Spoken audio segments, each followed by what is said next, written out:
প্রস্তুতি নাও, তোমরা পিঠের মধ্যে সালা বেঁধে যাও। কথা বলেন ঠিক না বেঠিক? এদেশের ছাত্র জনতা, এদেশের ইউনিভার্সিটি, কলেজ, ভার্সিটির সমস্ত ছাত্র জনতা তোমাদেরকে কোন দিক দিয়ে চট করে ঢুকতে পারবা আর কট করে তোমাদেরকে আবদ্ধ করে ফেলবো। কথা বলেন ঠিক না বেঠিক? আয়নাঘর কি পরিমাণ তৈরি করছো, ছাত্র জনতা পরিকল্পনা কইরে রাখছে, কট করে ধরবো আর আয়নাঘরের মধ্যে নিয়ে পিটাইবো। কথা ঠিক না বেঠিক? মোহতারাম হাজিরিন, এই কথাটাই শুধু বলবো, আজ ছাত্র জনতা বিশাল মাহফিলের আয়োজন করেছে।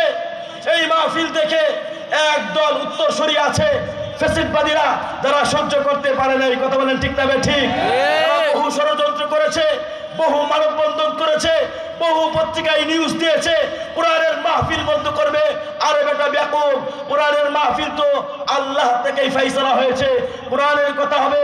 আল্লাহ যদি না চায় এই কোরআনের মাহফিল কোনো দুনিয়ার বেকুব বন্ধ করতে পারবে না। 16 বছরের মধ্যে বহু জানাইছে ফ্যাসিস্টবাদীরা। আমরা চাই না ফ্যাসিস্টবাদীরা দেশের মধ্যে আসুক।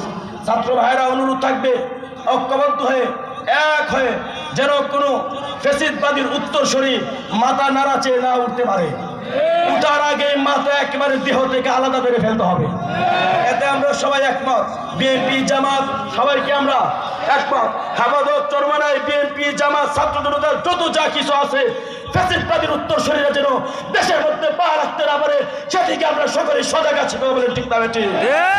আমরা যে দলই করি না কেন, আমরা ফ্যাসিস্টবাদীকে ঠেকানোর জন্য যেরকম ভাবে 5ই আগস্টে সকলেই মাঠের মধ্যে নেমেছি, তেমন ভাবে ফ্যাসিস্টবাদীরা যে পরিকল্পনা সাজাইছে, ডোনাল্ড ট্রাম্পের ছবি দিয়া তারা একটা ষড়যন্ত্র সাজাইছে।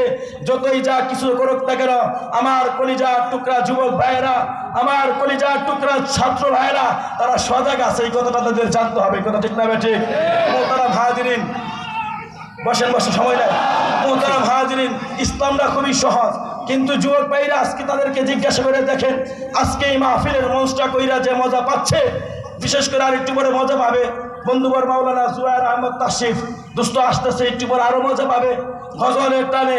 তারপর আসবেন বাংলার উজ্জ্বল নক্ষত্র আল্লামা তারেক মনোয়ার। তারপর দেখবেন যুবক ভাইরা যে পরিমাণ মজা পায়।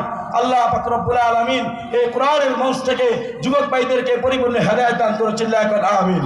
মোহতারাম হাজিরিন, যে কথা বলতে চাচ্ছিলাম, আল্লাহ পাক রব্বুল আলামিন কোরআনকে নাযিল করেছেন এবং কোরআনের জিম্মাদারি নিয়েছেন, এবং কি এই কোরআনকে যারা হেফাজত করবে, হেফাজত করতে গিয়ে যদি যুবক ভাইরা এবং আলেম সমাজ যদি ইন্তিকাল করে, আল্লাহ রাব্বুল আলামিন বলেন যারা এই কোরআনকে হেফাজত করতে গিয়ে গুলি খেয়ে বিভিন্নভাবে আহত হয়ে মারা যাবে, আল্লাহ পাক রব্বুল আলামিন তাদেরকে শহীদি মর্যাদা দিবেন।